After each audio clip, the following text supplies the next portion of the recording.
Is it possible for a godly parents to raise an ungodly child? Let's check it out. Hello, greetings according to your location. Thank you so much for tuning in today. My name still remains your sister Lady B. So today, let's dive into what I want us to rub mind together. The question is it possible for a godly parents to raise an ungodly child? I know what you'll be thinking now. You'll be saying, oh, Lady B, what are you trying to say? I just asked the question. Please, I would like you to keep your thoughts, drop your thoughts there and reactions on the comment section. Now, according to my own opinion and my own research, it's possible for a godly parents, yes, to raise an ungodly child, or to have an ungodly child, whichever way you may really put it. Yes, it's possible. And then the next question you will ask me is, how can you say such a thing? How do you say it's possible? Yes, listen, sit down and let me explain them to you right now. If you are a godly parent and you don't involve your children, it's likely they will be ungodly children. Are you doubting it? Also, let's look at the story of the children of Eli. Yeah, we were told that Eli is a high priest, a reputable one for that matter.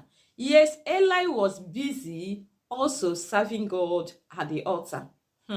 But he ignored the household altar. Yes, your first altar has to start from home. It's not from that church. The church is in your house. If you fail in your house, you have failed. Yes, we were also told that he started rebuking them. I believe that he started late. Had it been that he started early to carry them along as children, maybe he was saying they were too small to understand what sacrifice is all about. They were too small to understand the mystery of God. They were too small to serve God or to know God. Please start as early as possible to nurture them concerning the things of God. Make out time for them. As you're making out time for you to serve God at the altar out there, make out time to serve God at that altar in your house.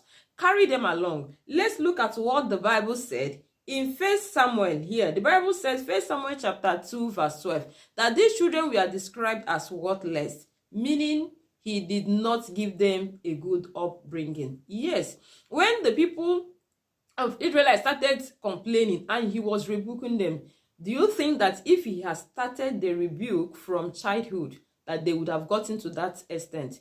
My answer is no. Had it been he carried them along, even as he was going to do that sacrifice, he will carry them. Don't say they are too small to understand what they are doing. They are not. They are seeing, they are hearing. Please don't leave them behind. Teach them to find God themselves. Teach them to be a good person themselves. Don't stand on their behalf. It is good to stand, but don't always be there and then leave them behind and say later. You can see that Eli made a very big mistake. As a high priest, he is supposed to raise children that will take over from him, that will represent him. But at the end of the day, they brought shame, reproach to him. You can see that it's possible for a godly parents to raise ungodly children. Please don't leave them behind. Are you in doubt of what I have said, that it's possible for a godly parents to raise an ungodly children? Yes, follow me. Let's look at the story of a man that we know very well in the Bible. The man that was called Job. We say that Job was a righteous man.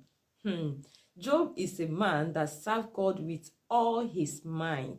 Yes, let's look at what the Bible said here. Job chapter 1 verse 2. He said he had 7 sons and 3 daughters. Then 1 verse 18 says, while he was still speaking, yet another messenger came and said, your sons and daughters were feasting and drinking wine at the oldest brother's house, when suddenly a mighty wind swept in from the desert and struck the 4 corners of the house. It collapsed on them and they are dead. Now, what I am trying to say here is Job was a righteous man. And we were told that Job always makes sacrifices on behalf of the children, meaning that Job did not carry the children along to teach them how to pray for themselves. Job did not teach the children how to serve God. Job served God, but he thought that praying on their behalf, pleading on their behalf, making sacrifices on their behalf will save them. You can see that it's because of what they were doing that this thing came and struck them. What am I trying to say? You might be a high priest out there, but what about home? Don't forget that charity begins at home. I know that parenting is very challenging and tasking, but try your best to carry them along in love, and also make sure you cooperate with them. Job did not carry these children along. Had it been he carried them along, he wouldn't have been sacrificing on their behalf. It's good to pray for them, but it will be more awesome when you teach them how to pray for themselves.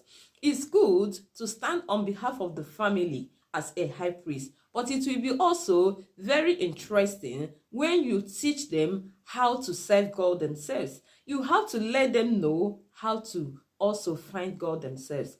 Please don't only concentrate on outside. This is a mistake that we godly parents normally do.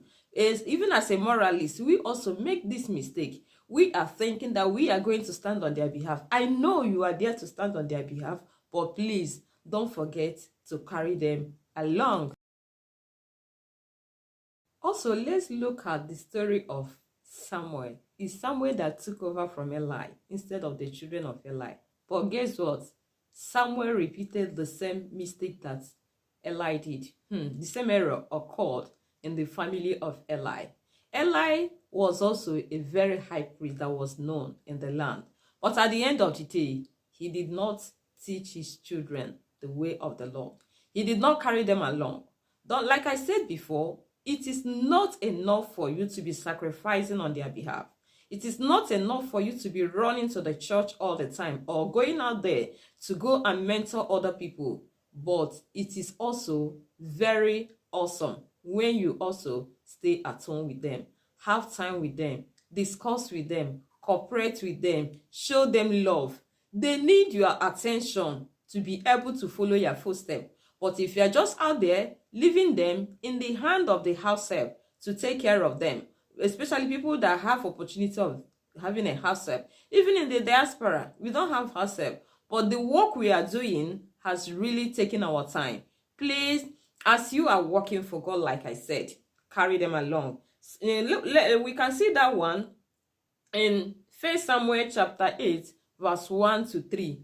Also, the children did not also take over from their father. They did not meet up the requirements. Also, they brought shame to Samuel. As a child of God, as a godly parent, please, charity begins at home. They need you at this tender age. Don't leave them behind. Don't say later. If you want them to be a godly children tomorrow, start now to do that work, and then you will see the wonders tomorrow. I believe that this little word has really made an impact in your life. Watch out for the next episode, and don't forget to join the amazing family. Your thoughts and your reactions are very important. Drop them at the comment section. Share our videos. Thank you for watching. Bye bye.